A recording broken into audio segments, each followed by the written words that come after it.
when a champagne flute came flying out of my own barn window, followed by a high-heeled shoe and a scream about bird demons, I figured I should probably go check what Patty had cooked up this time. I hadn't stepped foot inside that barn all week, mostly because it was nesting season for the barn owls, and they don't take kindly to uninvited guests. But apparently, that memo hadn't made it to Patty, who had decided, without asking, to host what looked like a wine-tasting soiree with live violinists and catered shrimp cocktail directly under the rafters, where 3 fiercely territorial owls had just hatched a new brood. The thing about barn owls, especially this time of year, is they don't just protect their young, they go full Hitchcock. It all started 3 days earlier. I was sipping my morning coffee on the porch, watching the sunrise burn through the last of the fog across my field. The roosters crowed like they were auditioning for a country album, and my old bloodhound, Duke, snored at my feet. That's when I saw her, Patty, marching up the gravel path with a clipboard in hand. And that look on her face, like she was about to confiscate joy itself. She didn't live next to me, thank God, but her HOA jurisdiction ended about 300 feet from my land. That's never stopped her from pretending she ruled everything in a 10-mile radius. She didn't bother with a greeting, just launched into it like I was already a party to her nonsense. "I've planned a community enrichment event," she said, as if announcing the arrival of royalty. "Your barn has such rustic charm. It'll be perfect for my wine and literature society. We're doing Emily Bronte meets Merlot," she beamed, like this was the cultural apex of the decade. I blinked. "I'm sorry, my barn?" "Yes, of course," she chirped.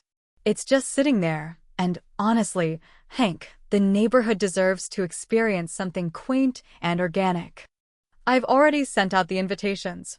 I laugh, not out of humor, more like the sound that slips out when your brain tries to reject reality.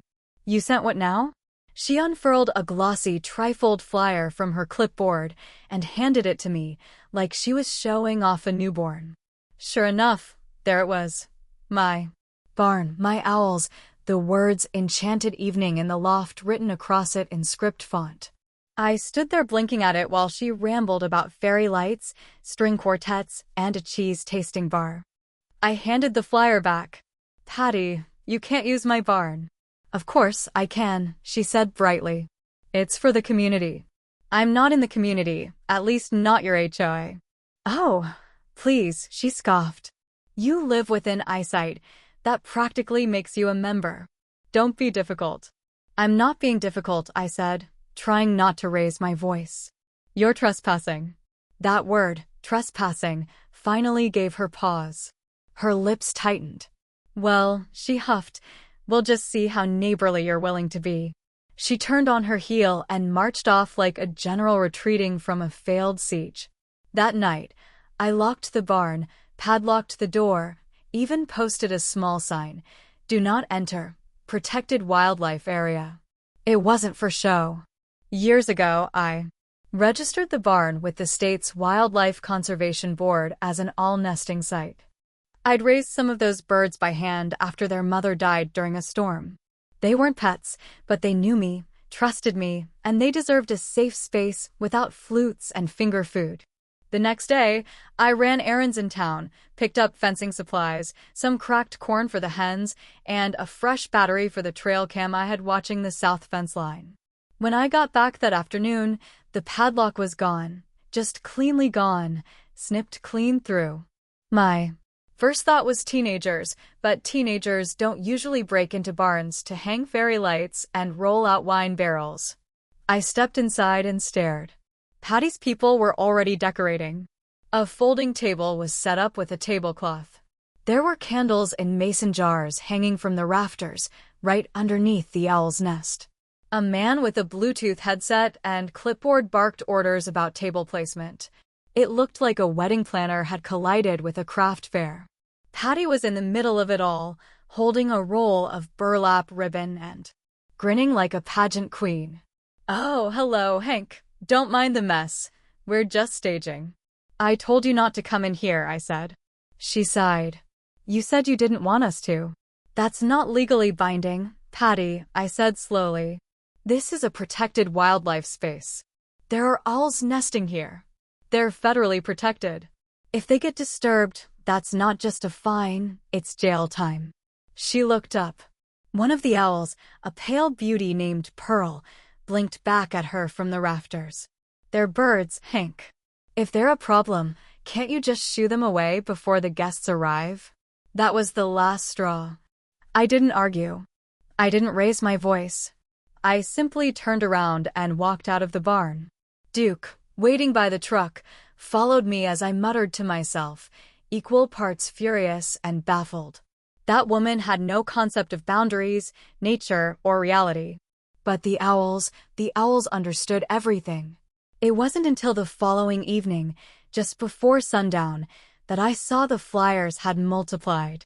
Now there were signs at the end of my driveway. People were parking on my grass. I saw a woman in a sequin blouse dragging a cooler past my chicken coop and a man setting up what looked like a speaker system just outside the barn. Duke growled low. I didn't interfere. I sat back on the porch with a mug of iced tea and waited, because the sun was going down, and I knew something these city folk wine sippers didn't. The owls were about to wake up, and they do not like uninvited guests.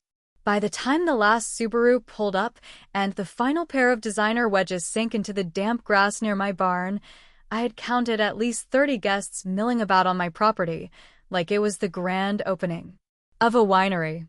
The sun dipped low behind the hills, casting a golden glow across the field, and the air was thick with the scent of lavender perfume, brie cheese, and impending disaster. I sat silently on my porch, watching it all unfold with Duke at my feet and my trail cameras recording every angle. It wasn't every day you saw a bunch of suburbanites voluntarily walk into a nesting zone filled with nocturnal raptors. I almost felt bad for them, almost. Patty stood near the barn entrance, like she was hosting a red carpet event. She wore a flowing pink shawl and clutched a wine glass like it was a trophy. Guests laughed, complimented her on her vision, and took selfies in front of the barn, which now had a string of Edison bulbs hanging from the beams, just low enough to annoy any winged creature trying to navigate the space. Inside, a portable bar had been set up near the tractor, and a man with a ponytail tuned a violin near my hay bales. No one seemed to notice the increasingly restless rustling above them. The barn owls had been quiet most of the day, conserving energy, watching from the shadows as the humans invaded. But twilight was their time, and it was nearly here. I knew the signs.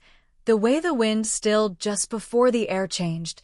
The way the youngest owl, the one I had nicknamed Stitches for the scar on his leg, shifted nervously in the nest. They were on edge. They were ready.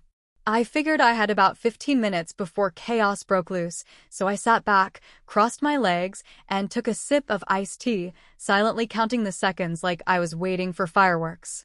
Inside the barn, the mood was giddy. Someone had started reading from Wuthering Heights in a fake British accent, while Patty clapped daintily and nodded along like a college professor. Wine glasses clinked. Laughter echoed off the wooden beams. The violinist started playing something that sounded like classical music with a country twang, and someone yelled out that it was time for dancing. I could see shadows twirling across the inside walls. That was when I noticed Pearl, the mother owl, had vanished from the rafters. Not good. One of the guests, a man in a velvet blazer and no socks, wandered outside to take a phone call. He didn't notice the blur of white wings swoop over his head until he ducked with a yelp, clutching his phone like it had been shot at. He looked up confused and muttered something about a bird. That was the first warning. Quick, silent dive. Pearl was watching now, assessing, and soon the rest would follow. I looked toward the barn door. A woman stood in the entrance, arms spread wide, holding up her phone for a panoramic video. She caught something in her frame that made her frown. She zoomed in, then screamed. A second later, the first owl struck, not a claw attack, more of a warning swoop, wings wide, sharp talons flashing past her head as the bird pulled up at the last second. Her wine glass hit the floor. Someone laughed nervously, thinking it was part of the rustic theme, But then the baby owl, barely capable of flight, misjudged the swoop and collided headfirst with the cheese table, knocking over a whole tray of crackers and Gouda. That's when the real panic began. The violinist shrieked as a white blur shot past his ear, flinging the instrument into a bale of hay. People started ducking, waving their arms. Pearl, now in full protective mother mode, dove directly at Patty's pink shawl, mistaking it for a threat. Patty shrieked like she was being mugged. Her wine sprayed in a perfect arc as she stumbled into a folding chair, which collapsed under her. Someone yelled about calling animal control. Another woman tried to use a napkin as a shield while backing out of the barn and tripped over a cooler, sending plastic cups flying. And then came the candles.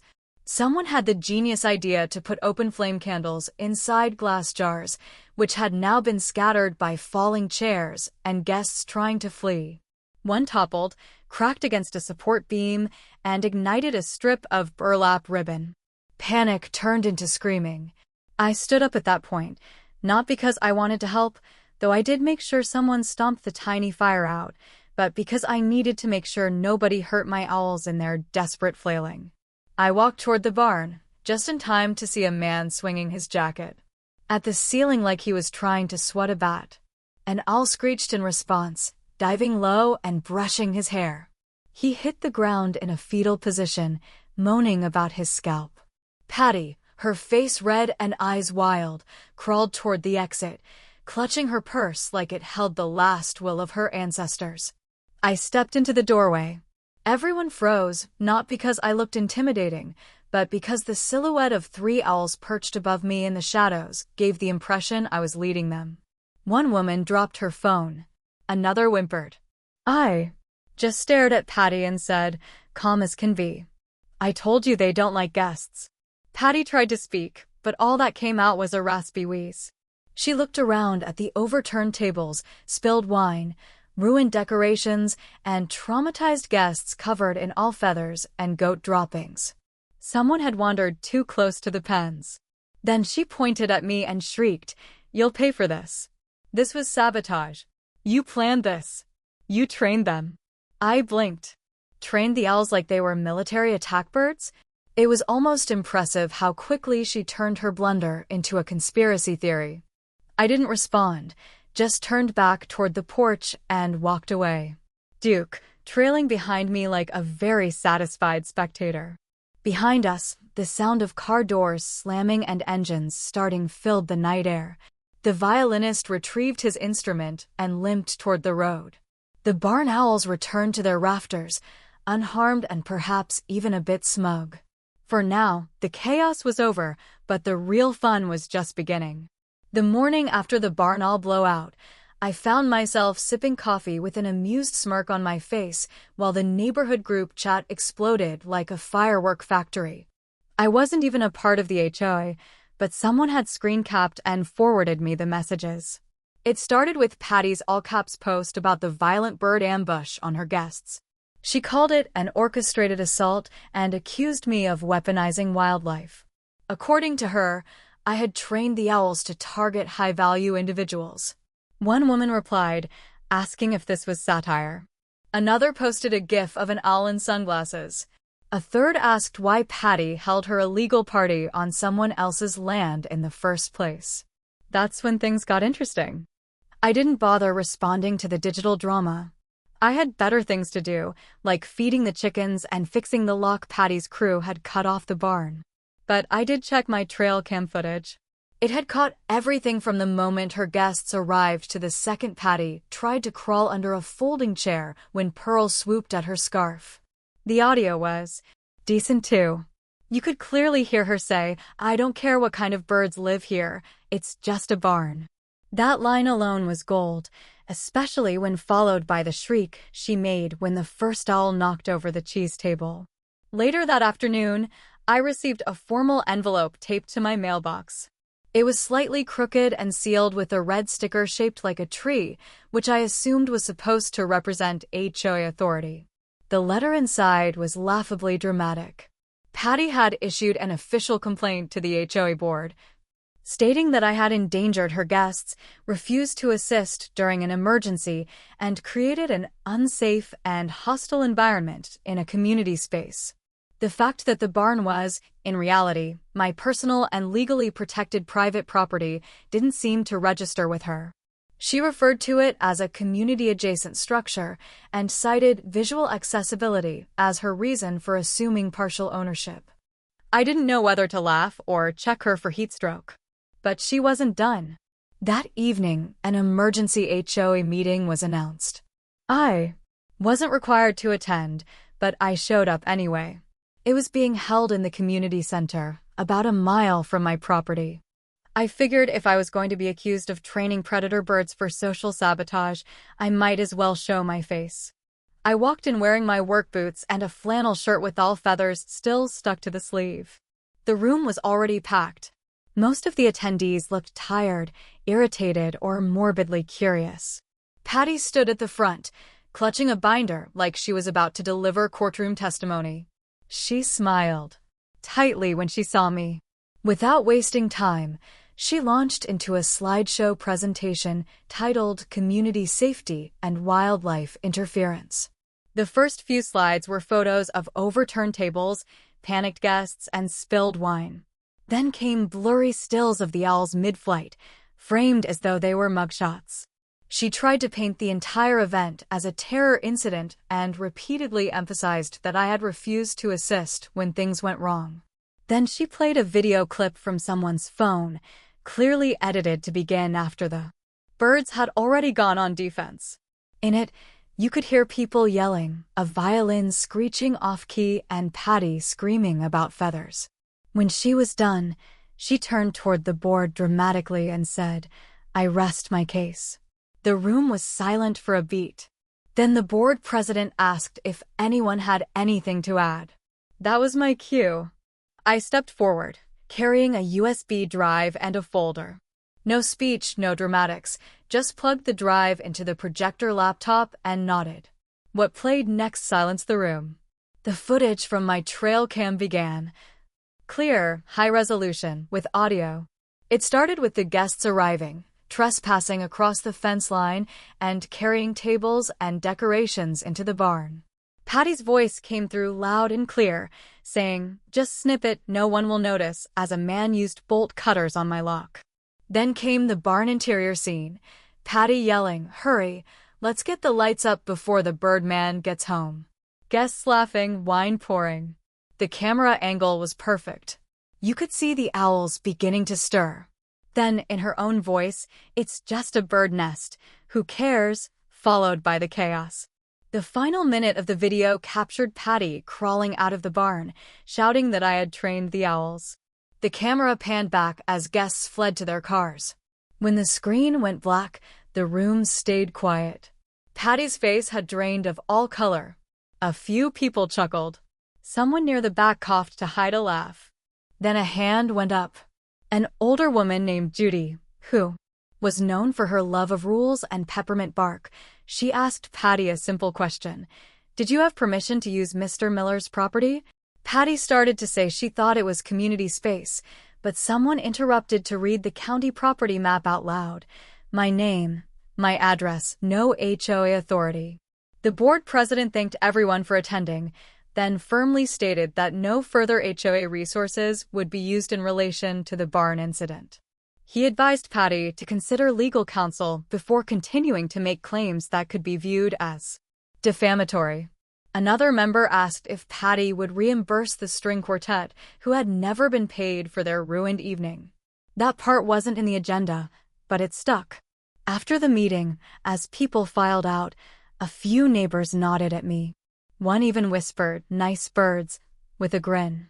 Patty packed up her binder quickly, avoiding eye contact, her lips pressed so tight they looked like a paper cut.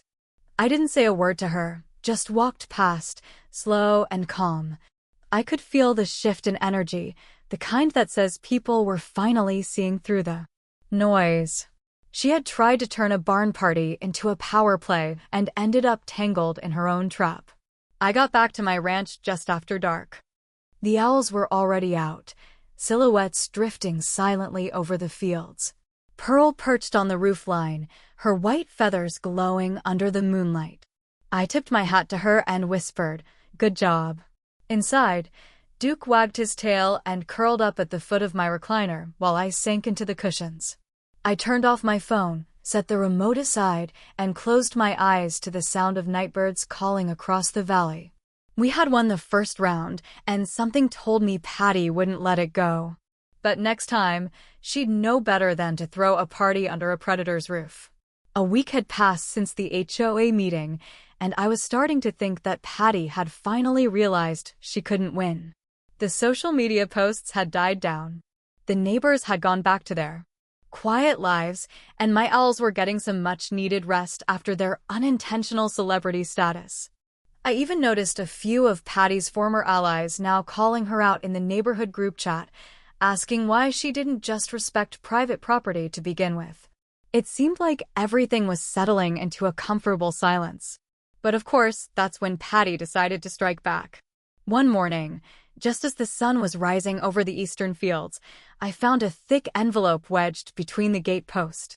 At first glance, it looked official, too. Official to ignore.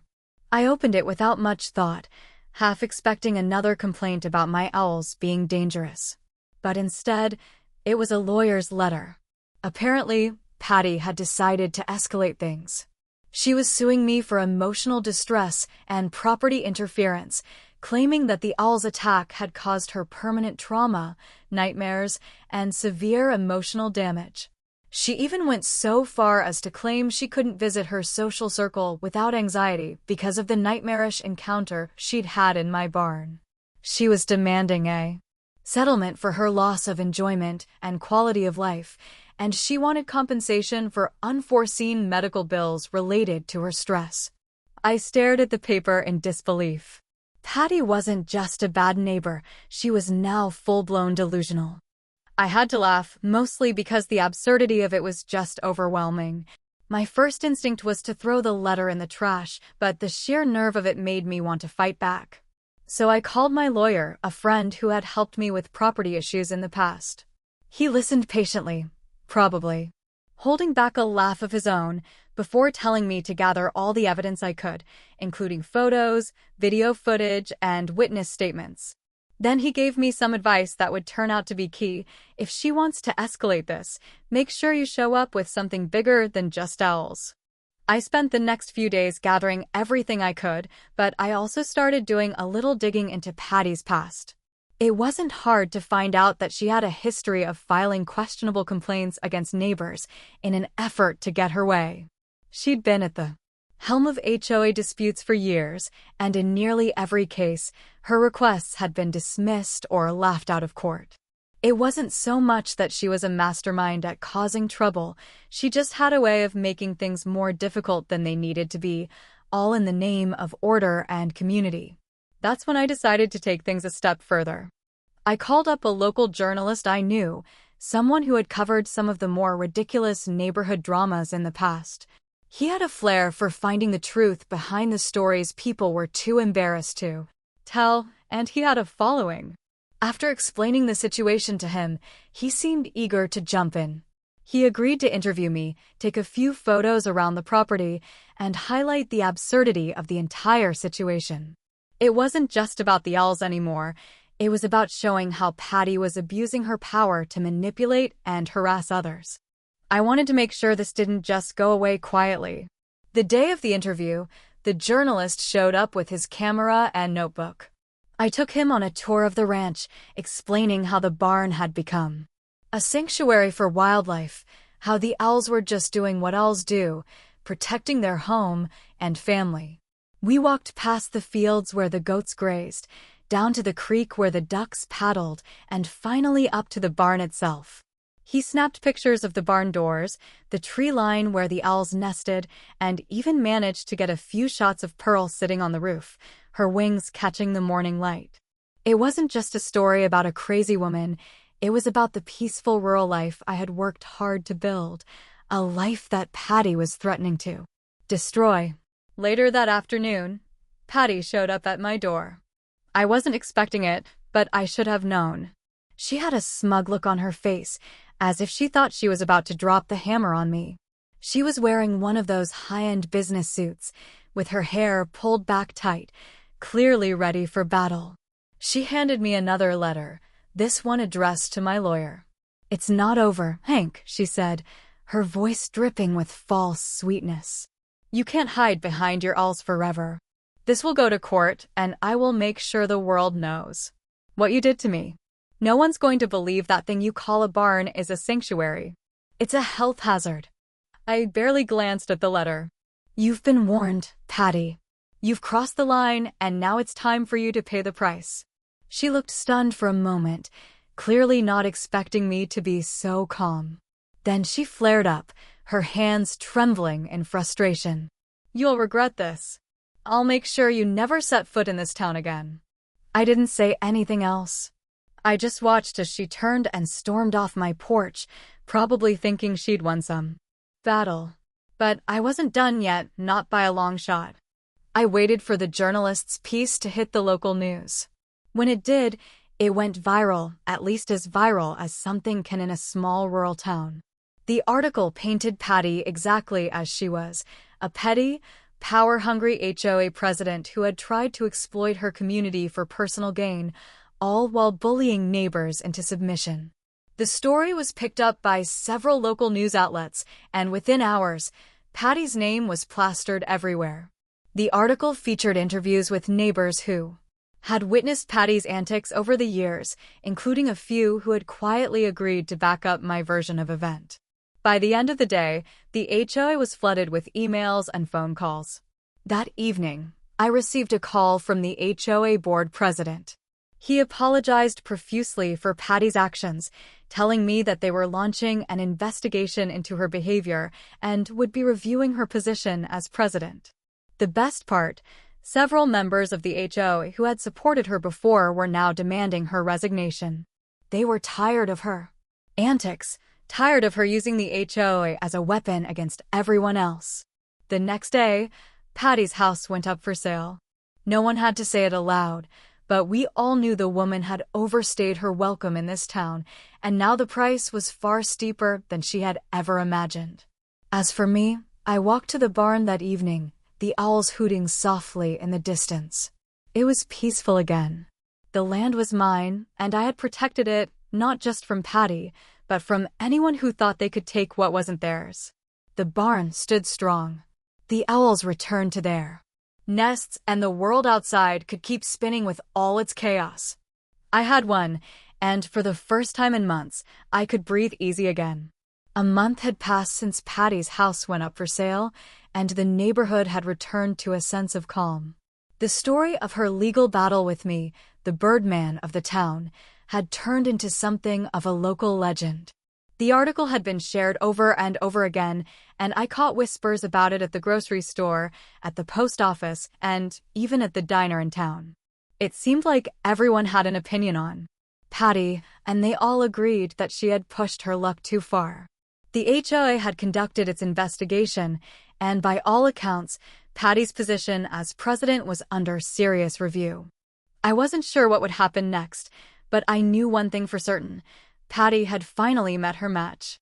One afternoon, just as I was getting ready to head out to the barn to check on the owls, I heard a knock at the door. I opened it to find a middle-aged man in a well-tailored suit standing on my porch. He was holding a clipboard and looked very official. I raised an eyebrow, wondering if this was another round of legal nonsense. He introduced himself as a real estate agent, and it didn't take long for him to get to the point. "I'm here regarding the sale of Patty's property," he said, his tone professional but guarded. "We've had several inquiries, but I'm afraid there's been some unexpected complications. The listing is under a bit of scrutiny due to her previous legal issues with you." I didn't hide my smile. "Ah, so you've heard about the bird incident?" The agent looked uncomfortable. "Yes, sir. And it's not just that. There are some, well, let's just say there are some legal complications related to her past actions within the HOA. Some people are starting to dig into her records, and it's making potential buyers hesitant." I leaned against the door frame, enjoying the irony. Patty had caused so much trouble for the people around her, and now it was all catching up to her. She had tried to control everyone, but in the end, it was her own actions that had led her to this point. I didn't know how long it would take, but I had a feeling her plans for this place were about to fall apart, piece by piece. "She's not in a good position, is she?" I asked, letting the agent sweat a little. "Not at all," he admitted. "I'm afraid we're going to have to reevaluate her asking price. There's talk about pulling the listing altogether, at least for a while. Potential buyers are worried that they could get caught in the middle of a prolonged legal battle. It's just not a good investment right now." I chuckled. It felt good knowing that Patty's arrogance and manipulation had finally backfired on her. "You can tell her that I'm not interested in buying," I said, just to make sure there was no misunderstanding. "But tell her she should have thought about the consequences before trying to stir up trouble with me." The agent nodded, clearly relieved that I wasn't holding a grudge.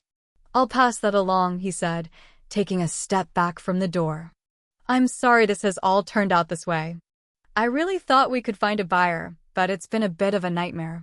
As I closed the door behind him, I took a moment to reflect on everything that had happened. I had fought for my land, my animals, and my peace of mind, and I had won. Patty had tried to invade my life, take control, and manipulate everyone around her, but in the end, she had overplayed her hand, and now she was paying the price. Later that afternoon, I took a walk down to the barn where the owls were perched on the rafters, watching me with their calm, unblinking eyes. Pearl, the mother owl, had a way of looking at me like she knew exactly what had happened, as if she understood the significance of the battle I had fought and won. I couldn't help but think that maybe, just maybe, she had a hand in it too. Not directly, of course, but the birds had always been a symbol of protection for me. They had always been there when I needed them most, just like they had been when Patty first trespassed onto my property. As I stood in the barn, watching the owls settle into their roosts, I felt a sense of peace wash over me. There was no more drama, no more arguments. The land was mine again, and I could focus on what really mattered. I had my animals, my home, and my solitude. No one could take that away from me. But just as I was about to leave the barn and head back to the house, I saw something that made me pause. A moving truck was parked at the end of the driveway, and a few people were unloading boxes from the back. My heart skipped a beat, and I felt a rush of adrenaline. Could it be? I walked down the driveway, hoping to get a better look. Sure enough, as I got closer, I recognized the name on the truck. It was a moving company, and the driver was unloading boxes from Patty's house. A few more people were standing around talking quietly. I couldn't believe it. She was really leaving. After everything she had done, she was finally packing up and getting out of town. I didn't want to gloat or make a scene, so I turned around and walked back to the barn. But as I did, I couldn't help but feel a sense of satisfaction. Patty had tried to destroy everything I had worked for, but in the end, she had been the one to lose. I didn't need to rub it in her face. She already knew what had happened. She knew she had lost. And now, as she packed up her things and left, I knew that this time, there would be no more coming back. As the sun began to set, I stood in the field, watching the sky change colors. The land stretched out before me, quiet and peaceful. The owls were safe in their barn, the chickens were pecking around the yard, and everything felt right again. It had been a long road, but I had finally gotten what I wanted. Patty was gone, and my life was back to normal. I turned and walked back to the house, feeling the weight of the past few months lift off my shoulders. The chapter with Patty was over, and I had won. The only thing left to do now was enjoy the peace and quiet, knowing that I had fought for it, and that in the end, I had come out on top.